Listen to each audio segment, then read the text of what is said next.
بسم اللہ الرحمن الرحیم۔ معزز سامعین کرام، امید کرتا ہوں کہ آپ خیر و عافیت سے ہوں گے۔ اللہ تعالیٰ آپ کو شاد و باد رکھے۔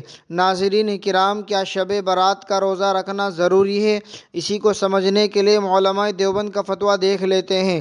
چنانچہ کسی سائل نے سوال کیا، کیا شب برات کا روزہ رکھنا چاہیے اور کتنے نفل ہوں گے اور کیا عبادت کرنی چاہیے؟ تو جواب دیا گیا، بسم اللہ الرحمن الرحیم۔ شعبان کا روزہ فرض اور واجب نہیں ہے، مستحب ہے، یعنی عام نفل روزوں سے اس کا ثواب کچھ زیادہ ہے۔ صرف ایک دن کا روزہ ہے۔ 15 شعبان کی رات میں نفل عبادت مثلا نماز، تلاوت قرآن کریم، درود شریف وغیرہ جس قدر ہو سکے پڑھا جائے۔ پوری رات جاگنا ضروری نہیں۔ نیز اس رات میں پٹاخے بجانا ناجائز ہے۔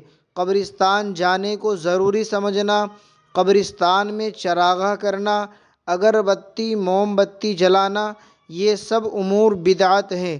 حاصل یہ کہ رات میں عبادت کرنا، دن میں روزہ رکھنا، اس کی فضیلت احادیث سے ثابت ہیں۔ بس اسی کو کرنا چاہیے اور انفرادی طور پر کرنا چاہیے، اس کے لیے اجتماع کرنا ثابت نہیں۔ فقط واللہ تعالی عالم۔ دارالافتاء دارالعلوم دیوبند۔